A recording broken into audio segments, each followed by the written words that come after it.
ታላላቆቹን የአውሮፓ ክለቦች የተመለከተ ወቅታዊና ዕለታዊ ጥንቅሮችን ከምታደምጡበት የዩቲዩብ ቻናላችን የመረጃ ሰዓታችን ላይ ትገኛላችሁ። በዚህኛውም የመረጃ ሰዓታችን ታላላቆቹን የአውሮፓ ክለቦች ብቻ የተመለከተ ወቅታዊ መረጃዎችን በስፋት ለእናንተ ውድ አድማጮቻችን የምናደርሳችሁ ይሆናል። በርካታ የአውሮፓ ሊጎች እንግዲህ የዝውውር መስኮታቸው ሊከፈት ተቃርቧል። በጣት የሚቆጠሩ ያህል ቀናቶች ቀርተውታልና በዝውውር መስኮቱ ላይ በስፋት ተጨማሪ መረጃዎችን እናነሳለን። እንደ አጠቃላይ ውድ ቤተሰቦቻችን በመረጃ ሰዓታችን ለእናንተ ውድ አድማጮቻችን በቆይታችን በመረጃ ሰዓት ከምናነሳቸው ውስጥ የአፍሪካ ዋንጫ በተለይም ውድድሩ ስለተጀመረ አስቀድመን እናነሳለን። ከዛ በአውሮፓ ትልቅ ክለቦች በባርሴሎና በኩል ሰፊ የቡድን ዜና ይዘናል። አንድ መረጃ እናጠራለን። ሪያል ማድሪድን በተመለከተም የቡድን ዜናና ከዝውውር ጋር እያይዘን እናነሳለን። የአውሮፓ ትልቅ ክለቦችና ትልቅ ተጫዋቾችን የተመለከተ ወቅታዊና ዕለታዊ ጥንቅሮቻችን ዛሬም ለእናንተ ውድ አድማጮቻችን በቅደም ተከተል የሚደርሷችሁ ይሆናል። በፕሪሚየር ሊግ የመረጃ ሰዓታችን ትልቁን የወቅቱን ዝውውር እናነሳለን። በፕሪሚየር ሊግ ዘአትሌቲክን ዋቢ እናደርጋለን። ጋርዲዮላ አይጫወቱም አይሰለፉም ብለዋል። እነማንን አይጫወቱም አይሰለፉም እንዳሉ እንነግራችኋለን። በነገራችን ላይ በቅጣት መልክ ነው አይጫወቱም ያሉት እሳቸው። ከዚህ ጋር በተያያዘ የቡድን ዜናም በሲቲ በኩል ይዘናል። በቼልሲ በኩል ትልቅ የዝውውር መረጃ አግኝተናል፣ እናጠሯለን ጉዳዩን። በሊቨርፑል በኩል ሰፊ የቡድን መረጃ እናነሳለን። ልዩ ጥንቅር ለሊቨርፑል ደጋፊዎች አሰናድተናል። ከማንቸስተር ዩናይትድ ጋር በተያያዘም የቀድሞ ተጫዋች ጋሪ ኔቭል ቁጭቱን ገልጿል። ዩናይትድ በአስቶን ቪላ በተሸነፈበት ጨዋታ ላይ የቡድኑን ተጫዋቾች የኦፕታን ስኩዋካን የሁስኮርድን ቁጥራዊ መረጃ እናነሳለን። ሩበን አሞሪ አንድ በአንድ ስለ ተጫዋቾቻቸው ያነሷቸው ነጥቦች አሉ። ዛሬ ትልቁ ዜና ማንቸስተር ዩናይትድ ቤት ዝውውር ነው። ተጨማሪ መረጃዎችን በዝውውር መስኮቱ በኩል በዩናይትድን በኩል ይዘናል። አርሰናልን በተመለከተ ዴቪድ ኦርኔስቴም ከኤንቢሲ ስፖርት ጋር ቆይታ ነበረው። በአርሰናል ዝውውር ላይ ያለው ነገር አለ። በአርሰናል የሚፈለገውን ተጫዋች ለየት ያለ መረጃ እናነሳለን። የወቅቱን የአርሰናልን ጉዞ በተመለከተም ስካይ ስፖርት ላይ አንድ ሰው ቀርቦ ያለው ነገር አለ። አርሰናልና 19 ድሎች እንዴት እንደተገኙ እንነግራችኋለን። ከዛ ውጪ የፓላሱ ጨዋታ በትልቁ ይጠበቃል። ተጨማሪ መረጃ ይዘናል በዚህኛው ጉዳይ ላይ። እስከ ፕሮግራማችን ፍጻሜ ቆዩ። ላይክ፣ ሰብስክራይብ፣ ሼር አድርጉን። በሀሳብ መስጫ ሳጥናችን ላይ ሀሳብ አስተያየታችሁን እንደ ሁልጊዜው ዛሬም ልታጋሩን ትችላላችሁ። አፍሪካም ዋንጫ ዙሪያ ሀሳባችሁን አጋሩን። ያው እንደሚታወቀው የአፍሪካ ዋንጫ በይፋ ተጀምሯል። ስለዚህ ሀሳባችሁን በዛም ዙሪያ እያጋራችሁን መልካም ቆይታ ተመኝተናል። አጫጭር ስፖርታዊ መረጃዎቻችንም ከዚሁ ጅማሮ ካደረገው የአፍሪካ ዋንጫ መረጃ እንጀምርና እንቀጥላለን። የደቡብ አፍሪካ አሰልጣኝ ሁጎ ብሮስ ቡድናቸው ለአፍሪካ ዋንጫ ቅድመ ግምት ካገኙት መሃል አለመኖሩን ተናግረዋል።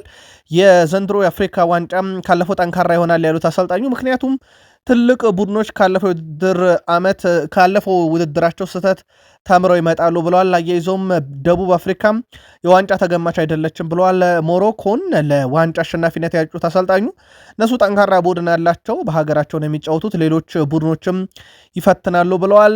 ደቡብ አፍሪካ እንደ ግብፅ፣ ሞሮኮና ናይጄሪያ ኢንተርናሽናል ኮከብ ተጫዋች ባለመያዟ ምክንያት ብዙ ዋንጫ ቅድመ ግምት አላገኘችም ብለዋል። እሳቸው ከአፍሪካ ምርጥ የሀገር ውስጥ ሊጎች የአንዱ ባለቤት የሆነችው ደቡብ አፍሪካ ተጫዋቾቿም የተሰባሰቡት በነገራችን ላይ ከሀገር ውስጥ ሊግ ነው። አብዛኛው የደቡብ አፍሪካ ብሔራዊ ቡድን ስብስብ የሚጫወቱት ለማማዲዲ ሰንዳውስ እና ኦርላንዶ ፓይሬትስ የመሳሰሉ ክለቦች ነው። ብሔራዊ ቡድኑ በዓለም ዋንጫ ማጣሪያ ምድብ በላይነት ያጠናቀቅ ሲሆን ባለፉት 2 ዓመታት ውስጥ ወጥ አቋም ማሳየትም የቻለ ብሔራዊ ቡድን ነው። ደቡብ አፍሪካም በአፍሪካ ዋንጫም ከአንጎላ ጋር የምታደርገው ጨዋታ የምድቡ የመጀመሪያ ጨዋታ ይሆናል። የግብፁ ኮከብ ሳላ የአፍሪካን ዋንጫ ማሸነፍ እንደሚፈልግ አሰልጣኝ ሆሳም ሐሰን ተናግሯል። ሆሳም ሐሰን አምበላቸው ሳላ ከውድድሩ ምርጥ ኮከብ መሃል አንዱ እንደሚሆንም እምነታቸውን ገልጸዋል። ሳላ በበኩሉ ከአፍሪካ ዋንጫ ጅማሮ በፊት የቡድን አጋሮቹን ሰብስቦ ማነጋገሩ ተረጋግጧል። ተጫዋቹ በጠራው ስብሰባ ላይ የአፍሪካ ዋንጫ አስፈላጊነት በመግለጽ ከመጀመሪያው ጨዋታ ጀምሮ ሙሉ ትኩረት በማድረግ በተጫዋቾቹ በኩል ለዋንጫው እንዲፋለሙም ጥሪ አቅርበዋል ነው ያሉት። እሳቸው ከተጫዋቾቹ ጋር በነበረው ውይይትም ጠንካራ ስብስብ እንዳላቸው በመግለጽ ሁሉም የተቻለውን በማድረግ ደጋፊውን ለማስደሰት እንዲጫወት ጥሪ አቅርበዋል ብለዋል። በመጨረሻም ሳላ ይህ የአፍሪካ ዋንጫ በግሉ እንደሚፈልገውና ዓላማው ከቡድን አጋሮቹ ጋር ማሸነፍም እንደሆነ ገልጿል። የግብፅ ብሔራዊ ቡድን ከዚምባብዌ ጋር የምድቡን የመጀመሪያ ጨዋታውን እንደዚሁ የምታከናውን ይሆናል። ወደ አውሮፓ መረጃችን እንሻገር። ያው የአፍሪካ ዋንጫ በተከታታይ መረጃ ሰዓታችን ስለምናነሳ ቀጣይ መረጃችንንም ላይ ተጨማሪ መረጃ እናነሳለን። በአውሮፓ መረጃችን ባርሴሎናን እናስቀድም። ጁሌስ ኮንዴ ከበድ ያለ ጉዳት አለማስተናገዱን አሰልጣኝ ሃንሲ ፍሊክ አረጋግጧል። ጁሌስ ኮንዴ ከበድ ያለ ጉዳት አላስተናገደም ብሏል። ከእሱ ጋር አውርቼ ነበረ።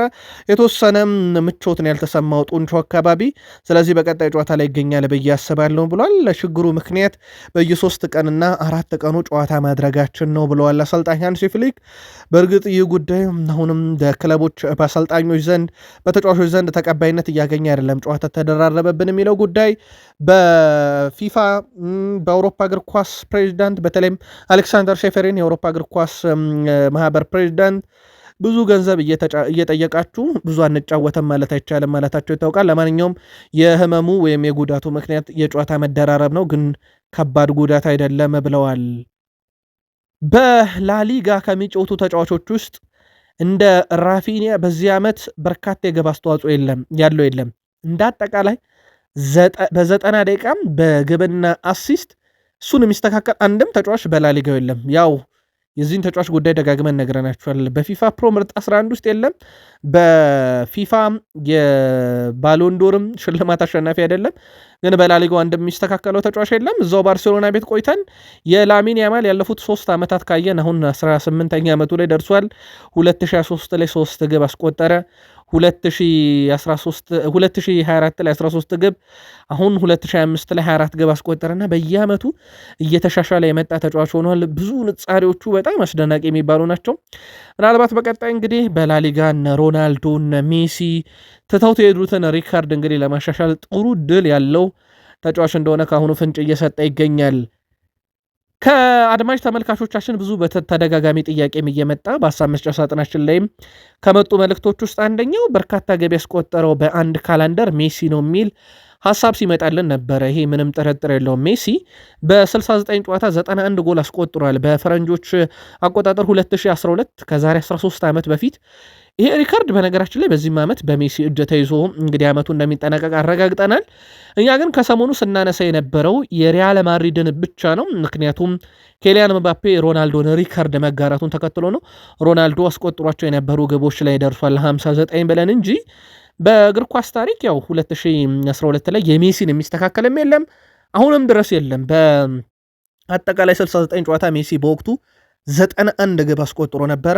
አሁንም ሪካርዱ በእጁ ነው። ምናልባት የአድማጮች ተከታታይ ሀሳብ ስለሆነ መረጃውን ለማጥራት ያክል ነው። እኛም በእርግጥ ቀዳሚ ተጫዋች ሮናልዶ ነው ሳይሆን መረጃውን ያቀረብ ነው ከሪያል ማድሪድ ተጫዋች ቀዳሚ የነበረው ሮናልዶ ላይ የክለቡ ቀጣይ አልጋ ወራሽ ይሆናል የተባለው ኬሊያን ምባፔ ሪካርዱን ተጋራው የሚል መረጃ ነበር። በበርካቶችም ዘንድ መረጃው በዛ መልኩ ሲሰራጭ እንደነበር ይታወቃል። በዚሁ ሪያል ማድሪድ ቤት እንሂድ። ሮድሪጎ ጎኤሽ 4 የግብ አስተዋጽኦ ባለፉት 3 ጨዋታ አለው። ካስታወሳችሁ ከ30 በላይ ጨዋታ ያለ ግብ የተጓዘ የሪያል ማድሪድ ታሪካዊ ተጫዋች ሆኖ ነበረ በመጥፎ ሪካርድ ደረጃ። አሁን ግን ያንን ሪካርዱን አሻሽሎታል። በዚህ ሳምንት እንግዲህ ተከታታይ ጨዋታ እድሎችንም እያገኘ ነው። አሰልጣኝ ዣቪ አሎንሶ የቡድን የቁልፍ ተጫዋች እያሉ ሲያሞጋግሱት እንደነበረ ተመልክተናል። አሁን ላይ ታዲያ ተጫዋቹ ባለፉት 3 ጨዋታ 4ኛ የግብ አስተዋጽኦ ላይ ደርሷል። ግብ ግን የራቁ 2 ተጫዋቾች አሉ በሪያል ማድሪድ በኩል። አንደኛው ቪኒሲየስ ጁኒየር ነው፣ ሁለተኛው አርዳ ጉለር ነው። ሁለቱም 17 ጨዋታ ሞልቷቸዋል። ወደ ቤተሰቦቻችን ግብ የሚባል ነገር ካስቆጠሩ በሪያል ማድሪድ ውስጥ አሁን ግብ አስቆጣሪ ፈላጭ ቆራጩ በዚህ ረገድ ኬሊያን ምባፔ እንደሆነ ይታወቃል። ከዝውውር ጋር በተያያዘ አሁን ያገኘነው መረጃ ሪያል ማድሪዶች በዝርዝራቸው ውስጥ ማይክል ኦሊሴን ከተውታል። በባየር ሙኒክ ቤት ይገኛል። በዚህ ውድድር ዓመት 9 ጎል 14 አሲስት 24 የግብ አስተዋጽኦ አለው። በጣም አስደናቂ የሚባል ጅማሮ ነው። ሚረር ስፖርት በሪያል ማድሪድ ዝርዝር ውስጥ ካሉ ተጫዋቾች ውስጥ አንደኛው ነው ብሏል። ግን በቀላሉ ባየር ሙኒኮች ይህን ተጫዋች ይለቁታል ተብሎ አይታሰብም። የባየር ሙኒክ የዘንድሮ ስብስብ ውስጥ ደግሞ ከተጨመሩ ተጫዋቾች ውስጥ በጣም አስደናቂው ተጫዋች ሌራንት ካርል በ17 ዓመቱ አስደናቂ ጉዞ ላይ ይገኛል። በነገራችን ላይ ትራንስፈር ማርኬት የሌራንት ካርል የዝውውር ሂሳብ 60 ሚሊዮን ዩሮ ይገመታል ብሏል። ከእድሜ ደረጃ በተለይም እድሜያቸው 16 እና 17 እና ከዛ በታች ከሆኑ ተጫዋቾች ውስጥ ውዱ የዚህ ተጫዋች ነው ብሏል። ሪዮ ንጉማ ከፕሪሚየር ሊግ ምናልባት የምናውቀው በ15 ሚሊዮን ዩሮ ስድስተኛ ተጫዋች አድርጎ አስቀምጦታል። ግን ከባየር ሞኒኩ ተጫዋች የተሻለ በዚህ ሰዓት እድሜው ከ17 ዓመት በታች ሆኖ ፐርፎርም ያደረገ የለምና ውዱ ነው ብሎታል ትራንስፈር ማርኬት። ከባየር ሞኒክ ሳንወጣ የቡንደስሊጋ መሪ ናቸው። 15ኛ ሳምንት ላይ በ9 ነጥብ አካባቢ ልቀው ተገኝተው ይመሩታል ቡንደስሊጋውን። ሃሪኬን ግን በብዙ ጥፍ ከተከታዮቹ ልቆ የቡንደስሊጋው ከፍተኛ ግብ አስቆጣሪ ነው። 19 ደርሷል። ልክ እንደ ሃላንድ ማለት ነው። በፕሪሚየር ሊጉ በ15ኛ ሳምንት ላይ ነው። በእርግጥና ሃላንድ በፕሪሚየር ሊግ 17ኛ ሳምንት ደርሰዋል። ተጨማሪ 2 ጨዋታ አላቸው። ሃሪኬን በ19 ግብ ይመሯል ቡንደስሊጋውን። ዴኒዝ ኡንዳቭ የስቱትጋርቱ 8፣ ጆናታን ቡርካንት 8 አለው ኢንትራክ ፍራንክፈርቱ። ሉዊስ ዲያስ ከባየር ሙኒክ 8 አለው። ማይክል ኦሊሴ ከባየር ሙኒክ 7 አለው። ከ1 እስከ 5 ውስጥ 3ቱ የባየር ሙኒክ ተጫዋች ናቸው። ቀዳሚው ግን ሃሪኬን ነው። ያው ሃሪኬን በቡንደስሊጋ ታሪክ በ78 ጨዋታ 81 ግብና 19 አሲስት በ78 ጨዋታ 100 የግብ አስተዋጽኦ ላይ የደረሰ ፈጣኑ ተጫዋች እንደሆነ በማለዳው መረጃችን ነግረናችሁ ነበር። የጣሊያን መረጃችንን ምናልባት አንድ መረጃ እናንሳና ወደ ፕሪሚየር ሊግ እንሻገር። ሳሙኤል ኤቶ በጣሊያን ሴሪ ለኢንተር ሚላን ተጫውተዋል። ማሪዮ ባሊዮቴሊም አብሮት እንደተጫወተ ይታወቃል። ማሪዮ እንደ ታናሽ ወንድም የምወደው ነገር ግን እሱ ካለው አቅም 10 በመቶን እንኳን ያልተጠቀመ በጣም የሚያስቆጨኝ ተጫዋች ነው ብሏል። እኔ በልምምድ ሜዳ ላይ በከፍተኛ ተነሳሽነት የማየው ማሪዮ እና በጨዋታ ላይ አይታችሁ የማታውቁት አይነት ተጫዋች ነበረ። ለ20 ዓመት ያህል የአውሮፓን እግር ኳስ መቆጣጠር የሚያስችል ብቃት የነበረውም ግን ያልተጠቀመበት ብሎታል። በጣሊያን ብሔራዊ ቡድንም የተወሰነ እድል አግኝቶ እንደነበረ ይታወቃል። ማሪዮ ባሊዮቴሊ በእግር ኳስ ህይወቱ በሲቲ ቤት የስኬት ደረጃው በትልቁ ልናነሳለት እንችላለን። ግን ከማሪዮ ባሊዮቴሊ የማትረሱለት ነገር ምንድን ነው? ብጽፉልን ደስ ይለናል። በዚሁ ወደ ፕሪሚየር ሊግ መረጃችን እንሻገር። ውድ ቤተሰቦቻችን በተወዳጁ የእንግሊዝ ፕሪሚየር ሊግ ወቅታዊና አጫጭር መረጃዎችን እናንሳ። ፕሪሚየር ሊጉ ላይ በትልቁ የሚጠበቀው የጥር የዝውውር መስኮት ነው። በተለይም የውስጥ ዝውውሮች በትልቁ ይጠበቃሉ። በጥር ጀምሮ አንቶኒዮ ሴሜኔ ደግሞ አንደኛው ነው። በአሁኑ ሰዓት በበርካታ የፕሪሚየር ሊግ ክለቦች ፉክክር ላይ እንዳሉ ይታወቃል። የዛሬው የዘ አትሌቲክም ዘገባ የሚያረጋግጠው እሱን ነው። ወደ ቤተሰቦቻችን በፉክክር ደረጃ በርከት ያሉ ክለቦች የአንቶኒዮ ሴሜኔ ፈላጊ ናቸው። ሊቨርፑል በተጫዋቹ ላይ ፈላጊ ቢሆንም አሁን ላይ የዩናይትድን ያክል እና የሲቲን ያክል ፉክክር የለም። ግን የኢሳክ መጎዳት ሊቨርፑልን በዚህ ዝውውር ላይ በስፋት እንዲሳተፍ ያደርገዋል ተብሎ ይጠበቃል። ቶትነህም ካስታወሳችሁ አምና ጀምሮ ፈላጊው ነበረ። ሌላ በጥር የዝውውር መስኮት የተጫዋቹ ፈላጊ ሆነው ብቅ ይላሉ ተብሎ ይታሰባል። ከቶትናም ማንቸስተር ዩናይትድ፣ ማንቸስተር ሲቲ፣ ሊቨርፑል አንዱን ይመርጣል። በፕሪሚየር ሊጉ መሪ አርሰናልን በኩል የተጫዋቹ ፈላጊ ናቸው። በዝውውር መስኮቱ ላይ ግን አጠቃላይ እዚህ ተጫዋች እንቅስቃሴ በፕሪሚየር ሊጉ በትልቁ ይጠበቃል። በየክለቦቹ ምን እየተደረገ ነው የሚለውን ደግሞ በየክለቦቹ የመረጃ ሰዓት እናነሷለን። ይሄን ያገኘ ነው ከዘ አትሌቲክ ነው። የማንቸስተር ሲቲ አሰልጣኝ ፔፕ ጋርዲዮላ ከረፍት ሲመለሱ ክብደት የጨመረ ተጫዋች አይሰለፍም ብለዋል።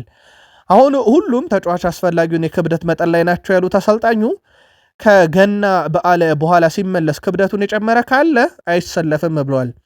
የፈለጉትን መመገብ ይችላሉ፣ ነገር ግን ሲመለሱ ምን ያህል ኪሎ ጨመሩ የሚለውን ለማየት በቦታው እኔ ራሴ ይገኛለሁ ሲሉ ተደምጠዋል አሰልጣኝ ፔፕ ጋርዲዮላ። አክለው ለምሳሌ አንድ ተጫዋች 3 ኪሎ ጨመሮ ቢመጣ ማንቸስተር ሲቲ ቤት ቋሚ ሆኖ ይሰለፋል ብላችሁ እንዳጠበቁ በኖቲንግሃም ፎረስት ጨዋታ ተጠባባቂ ነው የማያደርገው ብለዋል። እሳቸውም እዛ ውስጥም ላይገኙ ይችላል ብለዋል።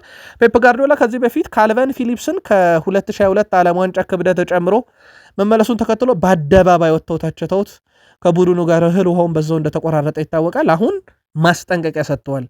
ከገና በኋላ ስትመጡ ክብደት ከጨመራችሁ ለኖቲንግሃም ፎረስት ጨዋታ አትጫወቱም ብለዋቸዋል።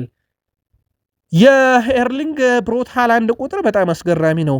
በኤርሊንግ ብሮት ሃላንድ በኩል በነገራችን ላይ 19 ግብ አለው ከ17 ጨዋታ በኋላ። በፕሪሚየር ሊግ በጣም ከፍተኛ ግብ አስቆጣሪነት በዚህ ደረጃ ልናነሳው የምንችለው ካልቨን ፊሊፕስ በ1999 2000 ውድድር ዓመት ላይ በተመሳይ 19 ግብ ነበረው። አንዲ ኮል በኩል በ1993-94 ይሄ ረጅም ጊዜ 19 ግብ አስቆጠረው ሪካርድ ተይዞ ነበር። በኋላም ላይ ግን ሉዊስ ሱዋሬስ 2013-14 ለሊቨርፑል በ17 ጨዋታ 19 ግብ አስቆጥሮ ሪካርዱን ተጋርቷቸው ነበረ። አሁን ሃላንድ 19 ደርሶ ይህን ሪካርድ ሌላ የተጋራው ሆኗል።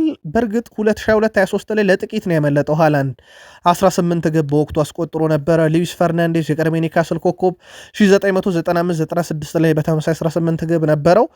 ሃላንድ ዘንድሮ ይሄንን ክብረ ወሰን ተጋርቶታል። በአመቱ መጨረሻ ግን ስንት ግብ ላይ ደርሳል የሚለው ከአሁኑ በጉጉት እንዲጠበቅ ያደረገ ነው። በሲቲ በኩል የዛሬ 2 ዓመት በፊት አንድ በጣም ትልቅ እውነት ነበረ። በጣም አስደናቂ የሚባል ዓመታቸው ነበረ። ከ2 ዓመት በፊት በዚህ ሰዓት ላይ ከ2 ዓመት በፊት ማንቸስተር ሲቲ በእንግሊዝ ምድር በአንድ የውድድር ካላንደር 5 ዋንጫዎችን አሳክቶ ያጠናቀቀበት ነበረ። ፕሪሚየር ሊግ፣ ሻምፒዮንስ ሊግ፣ ኤፍ ኤ ካፕ፣ የፊፋ ክለቦች ዓለም ዋንጫ፣ የዩኤፋ ሱፐር ካፕን ያሳካበት ዓመት ነበረና ልክ ከ2 ዓመት በፊት ዓመቱን ሊያጠናቀቁ ሲሉ የገና ሰሞን የዋንጫ መደርደሪያቸው ላይ ይህ ሁላ ዋንጫ ነበራቸው። ዘንድሮ ምናልባት ሲቲ ጅማሮ ጥሩ አልነበረም። አሁን በጥሩ ሁኔታ ላይ ተገኝቷል። ለዋንጫ ፉክክር የታጨ ከመሪው አርሰናል በ2 ነጥብ ብቻ ርቆ የሚገኝ በአውሮፓም ሻምፒዮንስ ሊግ በኤፍ ኤ ካፕ በካራባው ካፑም አለውበት ያለ ቡድን ነው። ምናልባት ከ2 ዓመት በፊት እንደነበረው አይነት ጠንካራ ሲቲ ነው ባይባልም የዘንድሮ ቡድን ግን ለዋንጫ ፉክክር በትልቁ የታጨ ቡድን እንደሆነ ይታወቃል። ከቼልሲ ጋር በተያዘ ውድ ቤተሰቦቻችን በጥር የዝውውር መስኮት ጀምሮ ከክለቡ የሚለቁ በርካታ ተጫዋቾች ይኖራሉ። በእርግጥ ሲጠበቅም የነበረ ነው። አንደኛ በቡድን ውስጥ የመሰለፍ እድል እያገኙ ያልሆኑ በርካታ ያሉ ተጫዋቾች እንዳሉ ይታወቃል። ከዚህ ጋር በተያዘ ታዲያ እነኚህ ተጫዋቾች ክለቡን እየለቀቁ መሄዳቸው የሚቀር አይደለም። አንደኛው አክሰል ዲሳሴ ነው። ቼልሲን በጥር ይለቃል። በርካታ ክለቦች ፈላጊዎቹ ናቸው። የትኛው ክለብ መዳረሻ ይሆናል የሚለውን በቀጣይ ተጫዋቹ በግሉና ቼልሲ እንደ ቡድን ከተደራደሩ በኋላ ውሳኔ ይሰጡበታል ተብሎ ይጠበቃል። ግን ትልቅ ዝውውር እንደሚሆን ምንም ጥያቄ የለውም። በተጫዋቹም በኩል በተለይም በትልቅ ደረጃ መጫወት የሚችልበትንና በቂ ደቂቃ የሚያገኝበትን ክለብ ይመርጣል ተብሏል። በቼልሲ በኩል የቋሚ ሽያጭን ሊመርጡ ይችላሉ ተብሏል። በውሰት ከሆነ ግን እስከ ዓመቱ መጨረሻ በውሰት ሄዶ በቋሚነት የማስፈረም ግዴታን በቼልሲ በኩል እንደዚሁ የመካተት ፍላጎት አላቸው የሚሉ መረጃዎች በስፋት ወጥተዋል። የሊቨርፑሉ ተጫዋች ኢብራሂማ ኮናቴን በተመለከተም ቢጫ ካርድ እንዳየ ይታወቃል። ባለፈው ሳምንት ጨዋታ ላይ ኮናቴ በዘንድሮ ሊግ ውድድር ዓመት 4 ቢጫ ካርዶች ያሉት ሲሆን እስከ 19ኛ ሳምንት ፍጻሜ ድረስ አንድ ተጨማሪ ቢጫ ካርድ ካየ አንድ ጨዋታ እገዳ ይጠብቀዋል። ኮናቴ ከወልቭስ ጋር በሚደረገው ጨዋታ ላይ ቢጫ ካርድ ቢያገኝ ከሊድስ ጋር በሚደረገው ጨዋታ ላይ አይሰለፍም። ከሊድስ ጋር በሚደረግ ጨዋታ ላይ ቢጫ ካርድ ቢያገኝ ደግሞ ከፉልሃም ጋር በሚደረግ ጨዋታ ላይ እንደማይጫወት ነው የሕጉ ድንጋጌ የሚጠቁመው። ስለዚህ ኢብራሂማ ኮናቴ በሁለቱ ጨዋታ ላይ በጣም መጠንቀቅ አለበት። ከዛ በኋላ ቢጫ ካርዶቹን መሰረዝ ይችላል። የውድድር ዓመቱ ላይ እንግዲህ 5 ቢጫ ካርድ ክምችት ያለበት አንድ ተጫዋች በቅጣት አንድ ጨዋታ እንደሚያመልጠው ይታወቃል። ስለዚህ እስከ 19ኛ ሳምንት ፍጻሜ ድረስ አንድ ተጨማሪ ቢጫ ካርድ ማየት የለበትም። አሁን 17ኛ ሳምንት ላይ እንዳለ ይታወቃል። ፕሪሚየር ሊጉ ሊቨርፑል አሁን ወጥ ብቃት ላይ ይገኛልና ተጫዋቾቹን በዚህ ሰዓት አንዱን ቢያጣ በብዙ ሊቸገር ይችላል። በአፍሪካ ዋንጫ ሳላህን እንደማያገኝ ይታወቃል። ለሚቀጥሉት 1 ወር ቢያንስ ዋይኒ ማርክ ሩኒ በሊቨርፑል ዙሪያ ሀሳቡን አጋርቷል። አትዘናጉ እያለ ነው። አርሰናልና ማንቸስተር ሲቲ ለዋንጫ አሁን ቅርብ ይመስላሉ፣ ግን ሊቨርፑልን አትዘንጉ ብሏል። የቀድሞ ማንቸስተር ዩናይትድ ተጫዋች ኮከብ ዋይኒ ሩኒ አርሰናልና ማንቸስተር ሲቲ ለፕሪሚየር ሊግ ዋንጫም ቅርብ እንደሆኑ ተናግሮ ሊቨርፑልንም ከውድድር ውጭ ግን ማድረግ አሁን ላይ አስፈላጊ አይደለም ብሏል። ሩኒ አርሰናልና ማንቸስተር ሲቲ ከሌሎች ቡድኖች ለዋንጫ የቀረቡ ይመስላሉ፣ ነገር ግን ሊቨርፑል ባለፈው ውድድር ዓመት የዋንጫ ባለቤት የቅርብ ጊዜ ልምድ ያለው ቡድኑ ተነሳሽነቱ አሁን ከፍ ያለና በጥሩ ፎርም ላይ ሆኖ ከቆየ ደግሞ ለዋንጫው ልክ እንደ አርሰናልም ሲቲ መፎካከር የሚችል ነው ብሏል። ሩኒ ያክሎም ሊቨርፑል ትልቅ ቡድን ነው፣ እናም ተስፋ መቁረጥ የለባቸውም፣ ደጋፊዎቻቸውም ከጎናቸው ከሆኑ ሊቨርፑልም በዋንጫ ፉክክሩ ላይ መቆየት ይችላል ብሏል። ግን እሱ አስቀድሞ የዚህን የውድድር ዓመት ዋንጫ አርሰናል እንዲያነሳ ፍላጎትም እንዳለው አርሰናል ሊያነሳም እንደሚገባ አያይዞ መናገሩ የሚዘነጋ ጉዳይ አይደለም። ሊቨርፑልን በማንኛውም ጊዜ ለመርዳት ዝግጁ ነኝ ብሏል። ስቴቨን ጄራርድ የቀድሞ የሊቨርፑል ካፒቴን ስቴቨን ጄራርድ ክለቡን በምንም አይነት ሁኔታ ለመርዳት ዝግጁ ነኝ ሲል አረጋግጧል። ጄራርድ በሰጠው መግለጫ በጣም ግልጽ ሆኜ እናገራለሁ፣ ሊቨርፑልን በማንኛውም ሰዓት፣ በማንኛውም ደቂቃ፣ በማንኛውም ቀን ለመርዳት ዝግጁ ነኝ። በምንም ነገር ሊቨርፑል እርዳታ ከኔ ከፈለጉ በሬን ማንኳኳት ይችላሉ ብሏል። አሁን እንኳን ሊቨርፑል ቤት ሁሉ ነገር ተረጋግቷል። የስሎት መንበረ ስልጣን በዛ በጣም ሊቨርፑል በተቸገረበት ሰዓት እንኳን ጥያቄ ሆኖ አልተነሳም ነበረ። በብዙ መንገድ ያው ሚዲያ ላይ በወሬ ደረጃ ካልሆነ በስተቀር የክለቡ ባለቤቶች አጋር ነበሩ። የአሰልጣኝ ሹምሽር አልተጠበቀም ነበር። ግን ስቴቨን ጄራርድ በየትኛውም በአሰልጣኝነት ቦታ ብቻ ሳይሆን በየትኛውም መንገድ ሊቨርፑል ከጠራኝ በሬ ከፍት ነው ብሏል። በየትኛው መንገድ ግን ወደ ቡድኑ ቢመለስ ትሻላችሁ? መልከታችሁ ላኩልን። ሊቨርፑልን እንደ ቡድን እናንሳ። 2025 ሊጠናቀቅ ቀናቶች ብቻ ይቀሩታል። እንደ ቡድን ሊቨርፑል ባለፉት እንግዲህ በእግር ኳስ ዘመኖቻቸው ካሳኳቸው ነገሮች ውስጥ አንደኛው 2025ም ሲጠናቀቅ የሊቨርፑልን ያክል ዋንጫ በድምር ያገኘ የፕሪሚየር ሊግ ክለብ ሳይኖር አመቱ ይጠናቀቃል። 71 ዋንጫ ያለው ሊቨርፑል ይሄ በፕሪሚየር ሊግ አሁንም ከፍተኛ ዋንጫ ያነሳ ቡድን ሆኖ ነው የሚያጠናቀቀው። ሊቨርፑል ከ1963 ጀምሮ በእንግሊዝ ሊግ ከ8ኛ ደረጃ በታችም ሆኖ ጨርሶ አያውቅም። ምናልባት ዘንድሮ በጣም ደካማ ነበረ፣ ግን አሁን ወደ ቶፕ 4 ተጠግቷል። 8ኛ ደረጃ ግን የሊቨርፑል በጣም ዝቅተኛው የሚባል ነው። ከ1963 በኋላ ሊቨርፑል በእንግሊዝ ያለውን ሪካርድ ብናይ ብዙ ሻምፒዮንስ ሊግ 6፣ ብዙ ዋንጫ 71፣ ብዙ የሊግ ዋንጫ ያሳካም ከዩናይትድ ጋር እኩል 20 ያለው፣ ብዙ ካራባኦ ካፕ ዋንጫን 3ኛ፣ ብዙ ኤፍኤ ካፕ ያለው፣ ብዙ ኤሮፕ ሊግ ዋንጫን የወሰደ ከቶትናም እኩል፣ ብዙ ሱፐር ካፕ ዋንጫን የወሰደ፣ ብዙ ዋና ዋና ዋንጫዎችንም የወሰደ ቡድን ነው። 2025 በሊቨርፑል በኩል እንደዚህ አይነት ክብሮቹን ሳያስነካ ነው የሚያጠናቀቀው። ሊቨርፑል በተከታታይ ለ3 ዓመት የሊግ ዋንጫ አሳክቷል። በነገራችን ላይ 1982፣ 83፣ 84 ላይ በተከታታይ የአውሮፓ ዋንጫ ያሳካም የመጀመሪያው ክለብ መሆኑ ይታወቃል። 1977 እና 1978 ከፕሪሚየር ሊግ ክለቦች በተከታታይ ለ4 ዓመት የካራባኦ ካፕ ዋንጫን በጊዜው ሊግ ካፕ ሲባል ያሸነፈው ብቸኛው ክለብ ሊቨርፑል ነው። ምንም እንኳን በእንግሊዝ የሶስትዮሽ ዋንጫ ማለት ያው ፕሪሚየር ሊግ፣ ሻምፒዮንስ ሊግ እና ኤፍኤ ካፕ ቢሆንም ሊቨርፑል በዚህ ረገድ ፕሪሚየር ሊግ፣ ሻምፒዮንስ ሊግ እና ካራባኦ ካፕንም ማሳክቶ ያውቃል። ሊቨርፑል በአንድ የውድድር ዓመትም በፕሪሚየር ሊግ እና ሻምፒዮንስ ሊግ 2 ጊዜ በማሸነፍ የመጀመሪያውም ብቸኛውም ክለብ ነው። በፕሪሚየር ሊግ በእግር ኳስ ታሪክ በአውሮፓ ሻምፒዮንስ ሊግ ከተከታዩ እንግዲህ ቡድን ከታዩ ቡድኖች ውስጥ ውጤት ቀለብሰው ዋንጫን በመብላትም የ2005ቱ የአውሮፓ ሻምፒዮንስ ሊግ ኤስ ሚላን ለውጤት የቀለበሱትም በትልቁ ይጠቀሳል።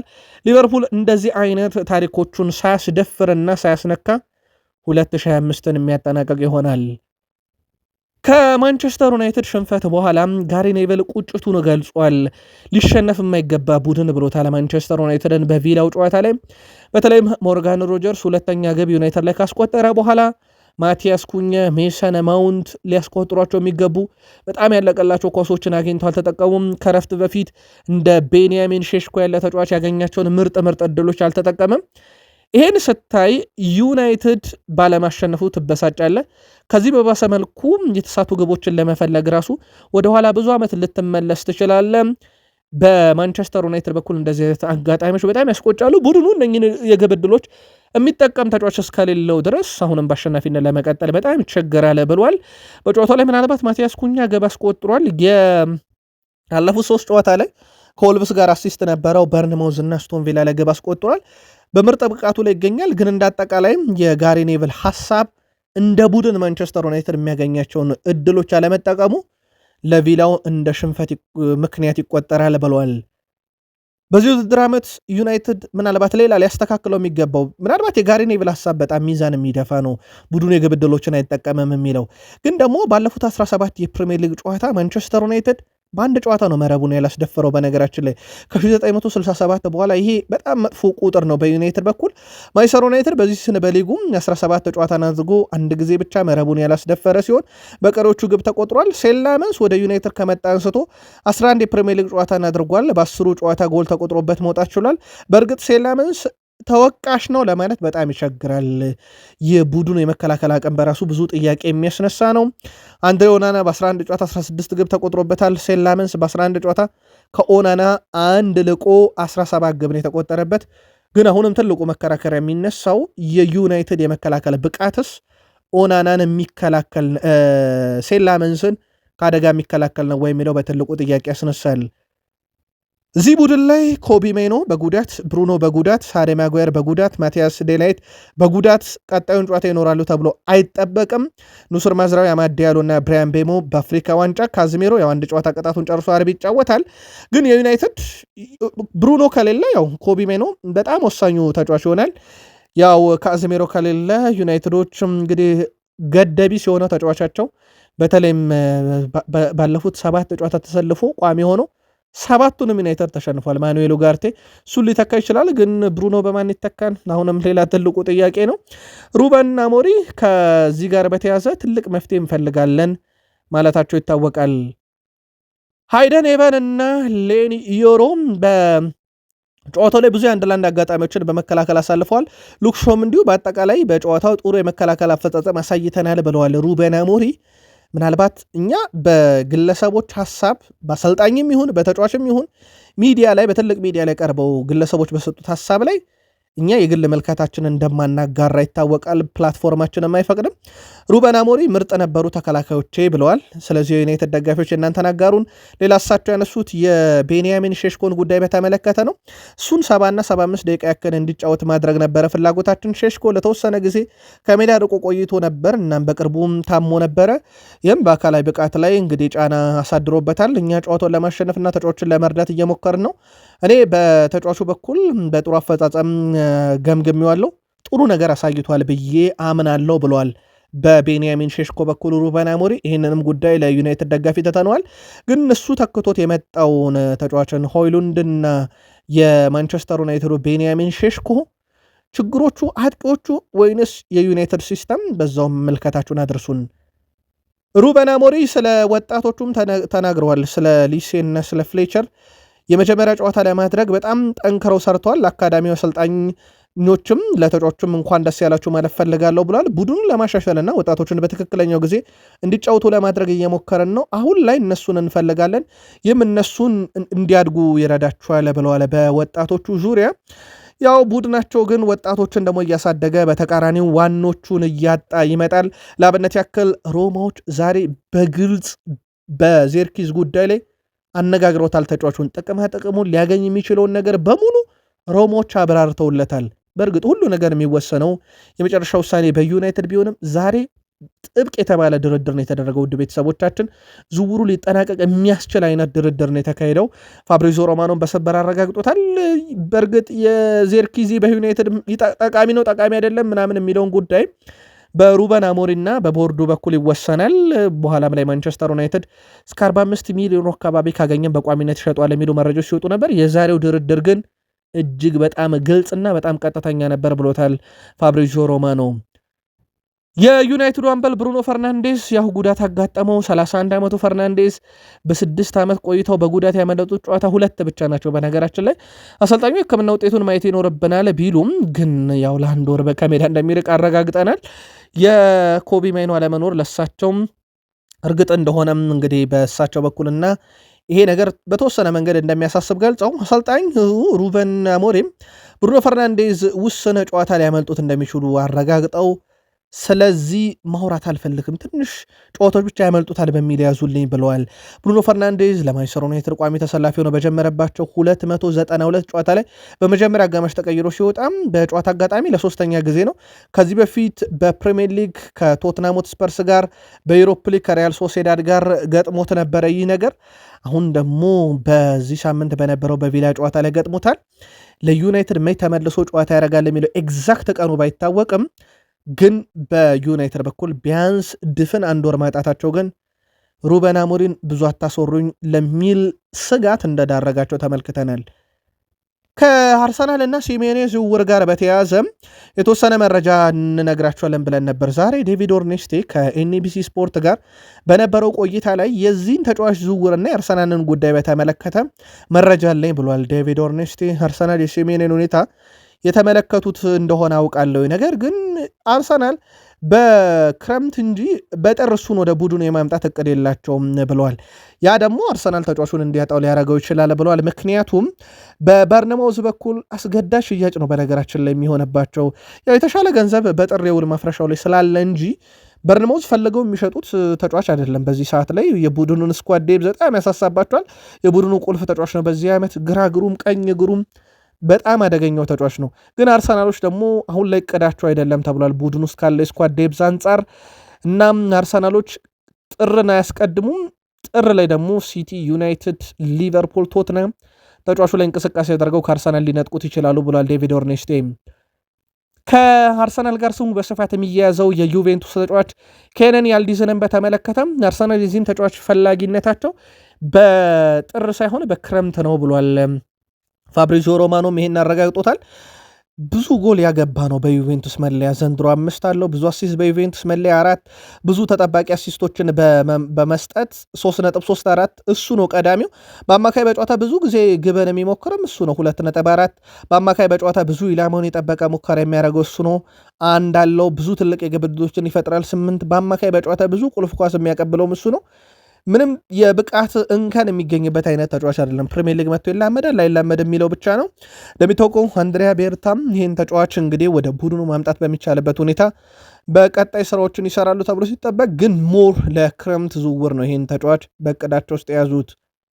ጋሪ ኔቭል አርሰናል በጥሩ መንገድ ላይ ነው ብዬ አስባለሁኝ። አዲስ ዓመት ከገባ በኋላ የካቲትና መጋቢት ወር ላይ መሪነቱን ከተከታዮቹ እንደሚያሰፋ እርግጠኛ ነኝ። ይህ ዓመት የአርሰናል እንደሆነ ይሰማኛል። ይህ የአርሰናል ቡድን እድሉን ያበላሻል ብዬ አላምንም። ይህንን እድላቸውን በትክክል ይጠቀሙታል ብዬ አስባለሁ ብሏል። በርካታ ሌጀንዶች፣ በርካታ የቀድሞ የእግር ኳስ ተጫዋቾች ማለት በሚቻል ደረጃ አሁንም አርሰናል የፕሪሚየር ሊጉን ዋንጫ ያነሳል፣ እድል አለው። በርካታ ሀሳቦችን እያጋሩ ይገኛሉ። ከዚህ ጋር በተያያዘ ውድ ቤተሰቦቻችን ምናልባት አርሰናል አሁን ከተከታዮቹ ያለው የነጥብ ልዩነትና የነኚህ ሌጀንዶች ሀሳብ አርሰናልን ጫና ላይ የሚያሳድር ወይንስ ተነሳሽነት የሚጨምር አድርጋችሁ አያችሁት? ፔፕ ጋርዲዮላ ሰሞኑን ከድሉ በኋላና መሪነቱን ለሰዓታት ከተረከቡ በኋላ የፕሪሚየር ሊጉን ዋንጫ ዘንድሮ እናሳካለን ብለው በልበ ሙሉነት መናገራቸው ይታወቃል። አርሰናል በዚህ ዓመት በሁሉም ውድድር ቀድሞ ጎል ካስቆጠረ ድል ያደርጋል። 19 ጨዋታ 19 ድል አለው። ስለዚህ አርሰናል ጎል ሲያገባ በተጫዋቾቹ በኩል በራሱ ያለው በራስ መተማመንን ከፍ እንዲል ያደርጋል ማለት ነው። ይህ ትልቅ የሚባል ቁጥር ነው። በአርሰናል በኩል በሳምንቱ የሚጠበቀው ጨዋታ የካራቦ ካፕ ጨዋታ ነው። አርሰናል ከክሪስታል ፓላስ ጋር የሚያደርገው የካራቦ ካፕ ጨዋታን የሚመሩትም አልቢተር ተመርጠዋል። ስቱዋርት አትዌል ናቸው። ፓላስን ነው የሚገጥመው። በየትኛውም መመዘኛ ፓላስ ጠንካራ ቡድን ነው ትልልቆቹን ሲገጥም። በእርግጥ በዚህ ሳምንት በሊድስ የደረሰበት ሽንፈት ያልተጠበቀ ነበረ። አርሰናልስ ጋር የሚለው ይጠበቃል። በተከታታይ መረጃ ሰዓታችን ግን በጨዋታው ዙሪያ መረጃዎችን እናደርሳችኋለን። የሆኑን እዚህ ጋር እናብቃ።